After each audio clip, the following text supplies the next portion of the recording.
A paz do Senhor Jesus, para todos nós que alcançamos a graça de viver mais um dia. Agradecer ao Senhor por esse domingo, por essa manhã de domingo. E estamos aqui em família mais uma vez, reunidos eu, André e Sara, para a gente dar seguimento à nossa leitura bíblica, a leitura do Novo Testamento. Nós estamos no livro de Mateus, né, no primeiro livro, e hoje nós vamos dar seguimento com o capítulo 17. Se você puder preparar aí a sua Bíblia para acompanhar com a gente indica que você possa acompanhar a leitura, né? E tem algumas versões diferentes, mas isso não importa, né? Porque o cerne da mensagem da palavra de Deus é sempre o mesmo.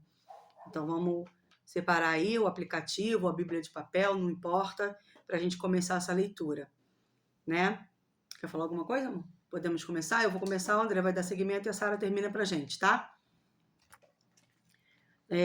Na minha Bíblia está escrita a primeira epígrafe, diz a transfiguração. Eu vou ler do verso 1 ao verso 13. 6 dias depois, tomou Jesus consigo a Pedro e a Tiago e a João, seu irmão, e os conduziu em particular a um alto monte.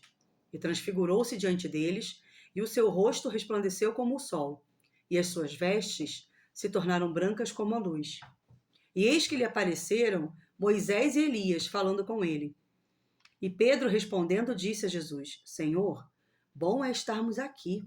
Se quiseres, façamos aqui 3 tabernáculos, um para ti, um para Moisés e um para Elias. E estando ele ainda a falar, eis que uma nuvem luminosa os cobriu, e da nuvem saiu uma voz que dizia: Este é o meu amado filho, em quem me comprazo. Escutai-o. E os discípulos, ouvindo isto, caíram sobre os seus rostos e tiveram grande medo. E aproximando-se Jesus, tocou-lhes e disse: Levantai-vos e não tenhais medo. E erguendo eles os olhos, ninguém viram senão unicamente a Jesus. E descendo eles do monte, Jesus lhes ordenou, dizendo: A ninguém conteis a visão, até que o Filho do Homem seja ressuscitado dentre os mortos. E os seus discípulos o interrogaram, dizendo: Por que dizem então os escribas que é mister que Elias venha primeiro? E Jesus respondendo disse-lhes: Em verdade, Elias virá primeiro e restaurará todas as coisas. Mas digo-vos que Elias já veio, e não o conheceram, mas fizeram-lhe tudo o que quiseram. Assim farão também padecer o Filho do Homem. Então entenderam os discípulos que lhes falara a respeito de João Batista. Versículo 14. A cura de um menino. Quando eles chegaram para junto da multidão, um homem se aproximou de Jesus. Ajoelhou-se e disse: Senhor, tenha pena do meu filho, porque ele tem convulsões e sofre muito, pois muitas vezes cai no fogo e outras tantas cai na água. Apresentei-o aos seus discípulos, mas eles não puderam curá-lo. Jesus exclamou: Ó geração incrédula e perversa, até quando estarei com vocês? Até quando terei de aguentá-los? Traga o menino até aqui. E Jesus repreendeu o demônio, e este saiu do menino. E desde aquela hora, o menino ficou curado. Então, os discípulos, aproximando-se de Jesus, perguntaram em particular: Por que motivo nós não podemos expulsá-lo? Jesus respondeu: Por causa da pequenez da fé que vocês têm. Pois em verdade lhes digo que, se tiverem fé, como um grão de mostarda, dirão a este monte: mude-se daqui para lá, e ele se mudará. Nada lhe será impossível, mas esse tipo de demônio só pode ser expulso por meio de oração e jejum. Sarinha, você pode ler a partir do 22. Reunindo-se eles na Galiléia, Jesus lhes disse: O Filho do Homem será entregue nas mãos dos homens. Eles o matarão, e no terceiro dia ele ressuscitará. E os discípulos ficaram cheios de tristeza. O imposto do templo. Quando Jesus e seus discípulos chegaram a Cafarnaum, e os coletores de impostos de 2 Dracmas. vieram a Pedro e perguntaram: O mestre de vocês não paga o imposto do templo? Sim, paga, respondeu ele. Quando Pedro entrou na casa, Jesus foi o primeiro a falar, perguntando-lhe: O que você acha, Simão? De quem os reis da terra cobram tributos e impostos? De seus próprios filhos ou dos outros? Dos outros, respondeu Pedro. Disse-lhe Jesus: então os filhos estão isentos? Isentos. Isentos. Mas, para não escandalizá-los, vá ao mar e jogue o anzol. Tire o primeiro peixe que você pegar. Abra-lhe a boca e você encontrará uma moeda de 4. Aí aqui na minha termina assim: toma-o e dá-o por mim e por ti, né? Na sua termina como? 4 dracmas. Pegue-a, entregue a eles para pagar o meu imposto e o seu. Amém. Como a gente sempre faz, né? A gente, antes de começar o vídeo, a gente tenta meditar naquilo que Deus está tentando ensinar pra gente, né? Que Ele quer nos ensinar, né? A gente aqui tem dificuldade de aprender. Mas eu creio pela fé que buscando esse entendimento de todo o nosso coração, o Espírito Santo, ele nos ajuda, trazendo o entendimento daquilo que é necessário para a nossa vida. Porque a cada dia a palavra de Deus é viva, né? E ela consegue trazer esse alimento diário.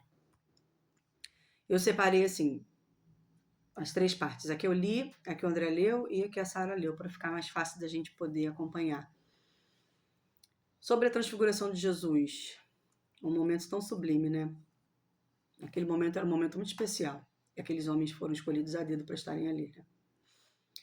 Nessa transfiguração, Deus estava confirmando, através de uma visão aos 3 discípulos que estavam com Jesus no monte, que Jesus é Filho de Deus, todas as coisas que ele já havia feito partiam de Deus, e o que ele ainda faria também vem de Deus.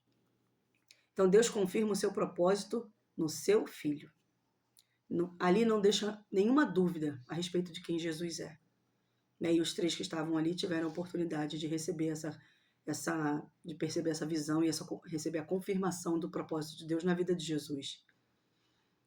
Eu também anotei que Moisés representa a lei do Antigo Testamento, que é a antiga aliança de Deus com os homens, e Elias representa os profetas que anunciavam a vinda do Messias, o Salvador. Naquele momento no monte, em que um vislumbre da glória do reino de Deus foi revelado àqueles homens, junto a Jesus, era um momento que deveriam adorar e louvar a Deus com Jesus. Mas um deles, como Pedro, estava preocupado em permanecer naquele lugar. E para isso ele estava disposto a trabalhar, a construir os tabernáculos. Por causa do ambiente da glória de Deus, ele queria permanecer naquele lugar. Só que se Jesus permanecesse ali naquele momento de glória para sempre, ele não cumpriria o propósito do Pai, né? Pedro precisava crescer espiritualmente. E nós somos assim, né? Quando a gente experimenta as coisas do eterno, quando a gente experimenta as bênçãos espirituais, as experiências que a gente não consegue explicar, que a gente consegue viver apenas no Espírito de Deus, né? A gente às vezes fica apegado a isso e negligencia outras coisas que também fazem parte do propósito. Jesus é muito mais do que um grande líder, um bom exemplo de homem, um bom influencer, um profeta. Ele é filho do Deus Altíssimo.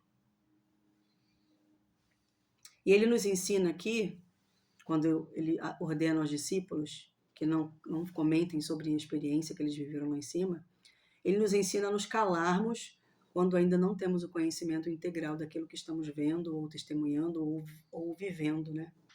Então, enquanto você não compreende, é melhor que se cale. Quer comentar alguma coisa da transfiguração? A partir do verso 14, foi o André que leu, e fala a respeito da cura do menino. Da cura do menino endemoniado, da criança endemoniada, né? E não é endemoniado, não.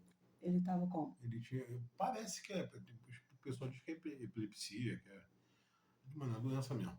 Era enfermidade? Isso, aqui na minha não fala a respeito disso. Aqui na minha tá escrito assim: meu filho que é lunático. Ele tem né? convulsões, e sofre muito. Ele sofre muito. Ele diz lunático, Na minha tá dizendo lunático. Aí teria que ir lá no original pra gente saber, né?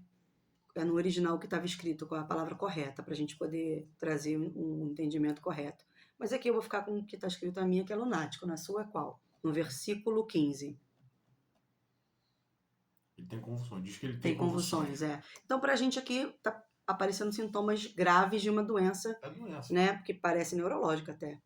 Mas como a gente não tem conhecimento disso, a gente vai se ater só ao que está escrito, tá bom? E quando Jesus fala, ensina a respeito do verso 14 até o 21, que foi quando ele leu, quando ele trata da necessidade dessa criança, a gente mais uma vez vê o amor de Deus, né? E Jesus quer nos ensinar que a gente não tenha limitações, que a gente não limite a nossa fé. Porque se a gente limita a nossa fé, a gente perde a oportunidade de ajudar alguém. Porque a minha fé diz para mim que não sou eu que vou conseguir fazer. A minha fé diz para mim que o poder de Deus, unida à minha esperança no Senhor, que é a minha fé, a certeza de que Ele vai fazer. Isso é que vai resultar num milagre na vida de alguém. Bem, então Jesus adverte sobre termos o coração firme na fé para servirmos aqueles que se encontram enfermos, endemoniados, cativos. E através do poder de Deus, unidos à nossa fé, vamos viver os milagres. E apenas confiando no poder de Deus é que faremos as coisas que Jesus disse que nós faríamos. Ele disse que nós faríamos ainda maiores do que as que ele tinha realizado na terra, né? E isso está diretamente ligado à nossa fé. Podemos pedir a Deus que nos ajude a crescer na fé, se estivermos dispostos a aprender, porque esse aprendizado vem, às vezes, de vivermos alguns desafios. E durante esses desafios, a gente tem a oportunidade de aplicar a nossa fé e fazê-la crescer, né? Quando estivermos diante das dificuldades, que a gente possa olhar para a nossa dificuldade sabendo como ela é, infinitamente menor do que o tamanho do nosso Deus. E quando a gente traz esse entendimento de quem é o nosso Deus, né, de como é em Jesus que a gente vai alcançar os milagres, é o poder dele, não é o nosso, nós somos só um instrumento nas mãos dele, a gente consegue aplicar a nossa fé para fazer o bem. Pode ser um bem para a nossa própria família, mas pode ser um bem para alguém estranho, né? E que a gente não possa perder essas oportunidades. Se a gente estiver indo à padaria, se a gente estiver indo a um supermercado e a gente estiver diante de uma necessidade, que a gente possa ter a coragem de fazer o que é bom aos olhos de Deus, né? Que é socorrer as pessoas, né? Que é aplicar a fé quando tivermos necessidade, sabendo que não serão as nossas mãos fortes, mas a mão de Deus sobre a vida daquela pessoa que pode ser resgatada daquela situação, né? Que ela está vivendo. Assim como Deus fez conosco, né? Em algum momento, cada um de nós passou por esse resgate, cada um de nós foi alcançado por um milagre, né? E eu tenho, assim, pessoalmente, muitos testemunhos de milagre na minha vida, na vida dos meus familiares, né? Inclusive de enfermidades, e eu louvo a Deus por essas experiências que nutrem a nossa fé. E a gente não esquece mais essas experiências porque elas marcam a nossa alma e o nosso espírito. E na parte que a Sarinha leu, que é a parte final, Jesus fala sobre a sua morte, mas também fala sobre a sua ressurreição. Mas naquela época, os discípulos eles viam a morte de Jesus como uma aparente derrota, né? Por quê? Porque não compreendiam o plano maior de Deus, que era instituir o reino de Deus através da vida de Jesus, o Cristo, né? Morto na morte de cruz e ressuscitado. Mas ainda assim os discípulos criam em Jesus, o Messias. E a gente aprende que, mesmo não compreendendo tudo, mesmo não tendo o discernimento de todas as coisas, não conhecendo o plano maior, a gente não depende disso para ter fé em Jesus, né? A gente depende de reconhecer que o sacrifício dele foi por nós, para o resgate das nossas almas, das nossas vidas, né? Para nos dar uma oportunidade de vida eterna. E aí, crendo nisso, mesmo que a gente não consiga acompanhar, vislumbrar o plano da eternidade completamente, a gente segue, seguindo, amando Cristo, né, e praticando aquilo que Deus tem ensinado para a gente. Se mantendo firme na fé em Jesus Cristo. Todos os judeus, a respeito daquele imposto que a Sara leu, pagavam impostos para a manutenção do templo. Mesmo Jesus sendo rei dos judeus, filho de Deus, não se absteve de viabilizar o pagamento do imposto cobrado a ele e ao seu discípulo, para não gerar um conflito àqueles que ainda não conheciam a sua grandeza. Nós chamamos isso de sacrifício de justiça, que é o quê? Você até tem o direito de não fazer, mas para que você não cause um constrangimento, um desentendimento, um conflito, você vai lá e faz. porque você decide que é melhor fazer do que criar uma situação para uma pessoa que ainda não entendeu, né? E eles estavam só fazendo o trabalho deles, que era cobrar os impostos. Então, Jesus já tinha falado, né, a respeito, a gente já sabe que Jesus já ensinou, dá a César o que é de César. Se a moeda tem gravada nela o rosto de César, devolve para ele. Então, esse desapego de Jesus com as coisas materiais ensina muito pra gente, né? Porque a nossa confiança não está no dinheiro que possuímos, a nossa confiança está no Deus provedor, né? Que nos dá a condição de alcançar esses bens materiais, essas posses financeiras. Mas Jesus mostra isso nessa passagem, mandando Pedro ir lá e pescar o peixe. Pescar o Pega peixe. lá que vai estar lá o que você precisa. Ele não deu o peixe, ele não deu a moeda, melhor dizendo. Ele não fez o milagre da moeda surgir, igual o mágico que a gente faz com as crianças, né? Aquela brincadeira da moeda sumir e voltar. Jesus não fez isso. Ele deu uma ordem para Pedro. Ele falou: vai lá, pesca, e o primeiro peixe que você pegar, nele eu vou viabilizar o milagre.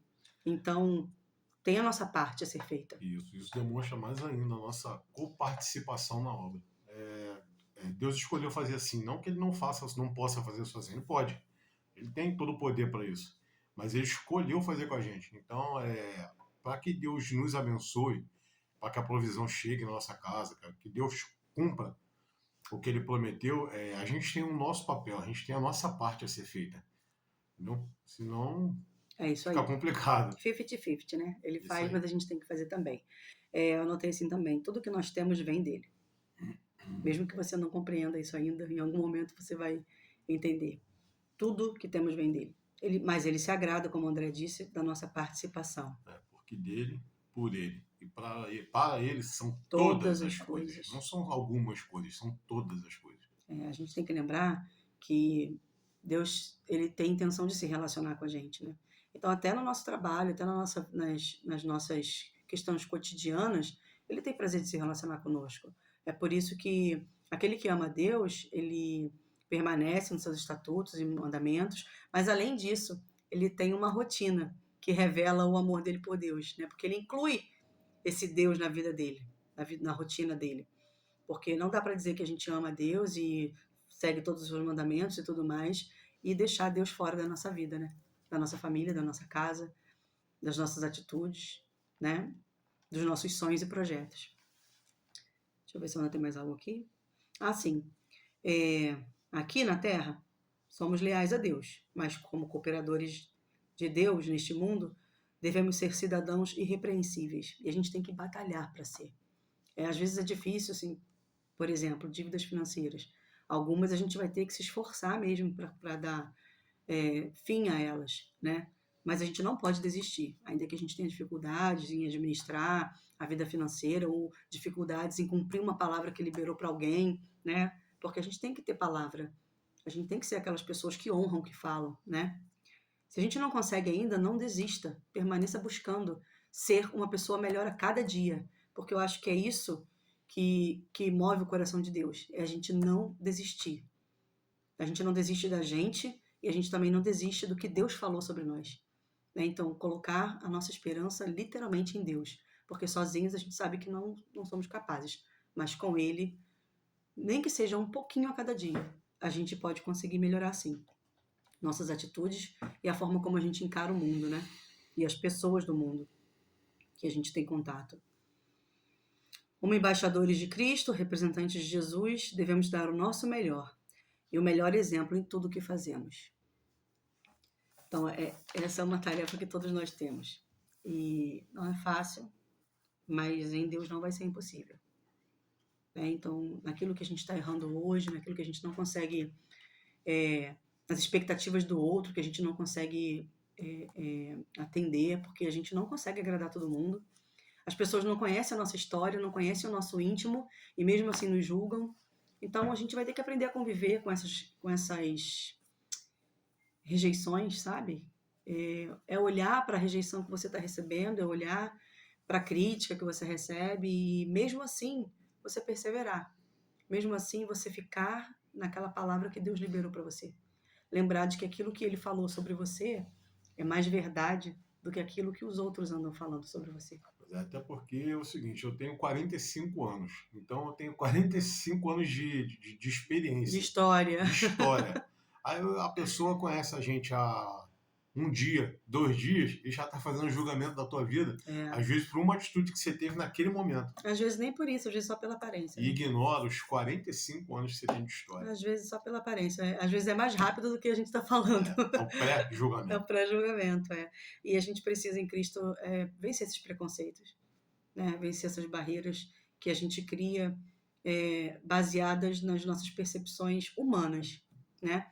E a gente precisa curar a nossa humanidade, porque quanto mais humano, não é mais distante de Deus, quanto mais humanos, mais próximos do DNA de Deus, porque foi Ele que nos criou.